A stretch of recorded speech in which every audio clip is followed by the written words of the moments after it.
जीवन के अंतर्गत मूल मंत्र यही होता है कि कहीं अटकना नहीं होता। अटकना ही आसक्ति का परिचायक होता है। चलना होगा ना। और श्रुति माता क्या कहती? चिरे वेती चलते रहो चलते रहो चलते रहो। यहां पर विवेक ये करना है कि चलना तो है, परंतु किस तरफ चलना है। ऐसे ये जीवन का बहुत बड़ा महत्वपूर्ण बिंदु होता है ये। क्योंकि चल तो रहे हो, परंतु गलत दिशा की ओर निकल गए तो प्रत्येक पग पर आप लक्ष्य को दूर धकेलोगे। और सही दिशा में चल रहे हैं तो प्रत्येक पग पर लक्ष्य नजदीक आएगा। बिल्कुल क्लियर। तो यहां पर सबसे पहले ये चिंतन मनन करना होता है, ये निष्कर्ष निकालना होता है कि मैं किस जगह पर हूं। बहुत बड़ा बिंदु है ये। यदि ये हम नहीं समझ पाएंगे ना, तो फिर तो सारा गुड़ गोबर ही है, किसी का कोई औचित्य ही नहीं, महत्व ही नहीं है। तो मैं किस जगह पर अटका हुआ हूं। अब समझो जैसे कोई प्राणमय कोश में अटका हुआ है, अब उसको चलना तो है। अब वह यदि अन्मय कोश की ओर चलेगा तो अंततोगत्वा संसार के सिवाय कुछ भी प्राप्त नहीं होगा। पक्का संसारी हो जाएगा, उसे संसार ही मिलेगा, संसार के सिवाय कुछ भी मिलने वाला। क्यों? कि प्राणमय कोश से वो अन्मय कोश में आएगा, और फिर इस शरीर से इस शरीर के नाते रिश्ते, फिर उनके नाते रिश्ते, फिर उनके नाते रिश्ते, ऐसे करते करते सारा का सारा संसार विस्तीर्ण हो जाता है। भगवान शंकराचार्य जी महाराज के दादा गुरु गौड़पादाचार्य जी महाराज ये तो लिखते हैं, यावद हेतु फलावेश संसार तवदायत क्षणे हेतु फलावेश संसारम न प्रपद्यते। जब तक हेतु और फल का आग्रह है तब तक ही संसार विस्तीर्ण है। और हेतु और फल का आग्रह नष्ट हो गया तो अरे वो तो मुक्त है। इसलिए इस तरफ चलेंगे तो संसार, और उस तरफ चलने लग गए।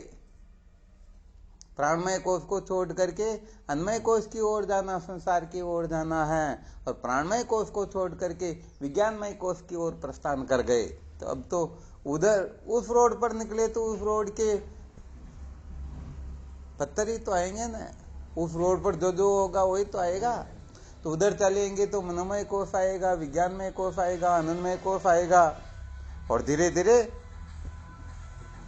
आत्मतत्व तो निश्चित ही है। बस इतना सा विवेक अपने को मजबूत कर लेना है। इसलिए सबसे अधिक थोड़ी थोड़ी देर में ये निष्कर्ष निकालते रहो, मैं किस जगह पर हूं। हाँ, यहाँ पर सचमुच में बहुत बड़ी गड़बड़ हो जाती है। हाँ, इसके लिए क्लासों में बहुत प्रकार से समझाया भी गया है। यदि कोई भीलवाड़ा से अजमेर जा रहा है, अब भीलवाड़ा से चलने लगा, 70 किलोमीटर पहुंच गया। अब समझो 50-60 किलोमीटर अजमेर रहना चाहिए। चलने में उसने कोई कसर नहीं छोड़ी, बिल्कुल ईमानदारी से चला, तेजी से चला, कहीं अटका नहीं, गड़बड़ घोटाला 1% भी नहीं किया। अब पता किया भाई अजमेर अब यहां से कितना दूर रहा, तो पहले तो अजमेर 130 किलोमीटर दूर था, और इस समय वो बताने वाले कह रहे अजमेर जो है 200 किलोमीटर दूर है। तो इसका मतलब क्या हुआ? वह चित्तौड़ की ओर चले गए। चलना तो उसने जारी रखा, गड़बड़ कुछ नहीं की, परंतु दिशा बदल गई। इतने में सारा गड़बड़ घोटाला हो गया। तो थोड़ा चलो और मालूम कर लो ना भाई अब कितना, तो बता तो रहे ना हम ठीक दिशा में चल रहे हैं। तो बस ये अनुसंधान बहुत अधिक करना होता है कि मैं किस जगह पर हूँ, मेरी स्थिति क्या है। प्राणमय कोश में अटका हुआ आदमी की क्रिया चेष्टा क्या होगी? बस वो क्रियाओं को महत्व देगा, करने धरने के चक्कर में पड़ा रहेगा। उनके जीवन का लक्ष्य कुछ न कुछ करते रहो। जो करने धरने के चक्कर में पड़ा हुआ है, समझो प्राणमय कोश में ही अटका हुआ है। कोई मान्यताओं के इच्छाओं के चक्कर में पड़ा हुआ है तो समझ लेना चाहिए वह विज्ञानमय कोश के चक्कर में पड़ा हुआ है, मनोमय कोश के और कोई जानकारियां जुटाना चाहता है, बस ये जान लूं, ये जान लूं, ये जान लूं। अविद्या कहते हैं जिसको, हाँ, सही है। जिसको अपराविद्या बोल सकते हैं। अपराविद्या के चक्कर में पड़ा हुआ है, वो समझो विज्ञान में कोई कोई महत्व दे रहा, और जो केवल मात्र सुख को ही महत्व देता, अर्थात मैं सुखी हो जाऊं, इसके लिए हम मुझे कुछ भी क्यों न करना पड़े, तो जो केवल मात्र सर्व दुखों की अत्यंत निवृत्ति और परमानंद की प्राप्ति का जो इच्छुक नहीं है ना, वो विज्ञानमय कोश में ही अटका हुआ होता है। और जो अन्मय कोश में अटका हुआ होता है वह तो सबसे खतरनाक ही होता है। वो नाम रूप कुल गोत्र वर्ण आश्रम इसी को महत्व देगा, इसी के पीछे पागल होकर के भटकता रहेगा। वो अपने आप को देह के आकार का, देह के माप का, देह के परिमाण का, देह की आयु अवस्था वजन आदि जो है वो सब अपना ही समझता रहता है। तो सबसे अधिक महत्वपूर्ण जो बिंदु होता है, उस महत्वपूर्ण बिंदु का नाम होता है मेरी स्थिति क्या है, मैं किस जगह पर हूं। ये सारा का सारा सूत्र बहुत बहुत बहुत अच्छी तरह से मंथन करना होता है। बाकी कुछ कर सको न कर सको, ये अवलोकन तो बहुत अधिक करना होता है। थोड़ी थोड़ी देर में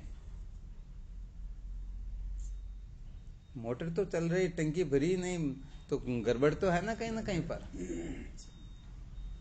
बस हाँ, बिल्कुल बिल्कुल सत्य बात है। तो हम जिस दृष्टिकोण से साधन भजन विचार मंथन आदि करे, उस दृष्टि से शांति भी तो मिलनी चाहिए ना।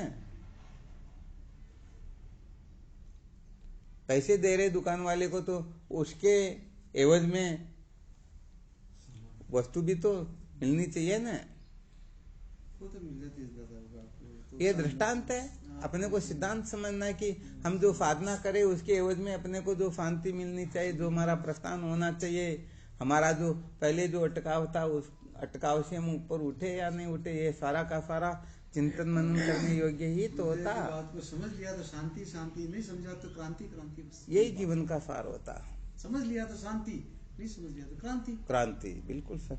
वो फिर जीवन भर रोते पछता, अनादिकाल से रोते पछताते आ रहे, रोते पछताते रहो।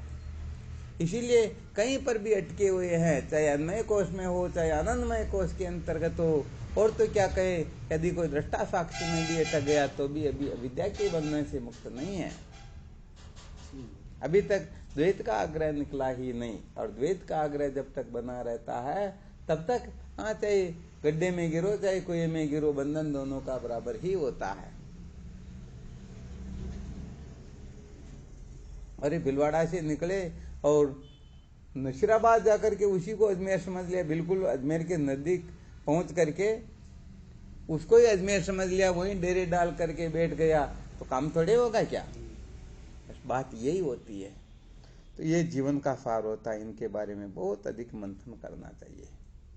ये निर्णय जो लेने में समर्थ हो जाता, सचमुच में वही विवेकी होता है, और वही अविद्या के बंधन से मुक्त हो सकता। बाकी तो बेचारे सब ठीक है।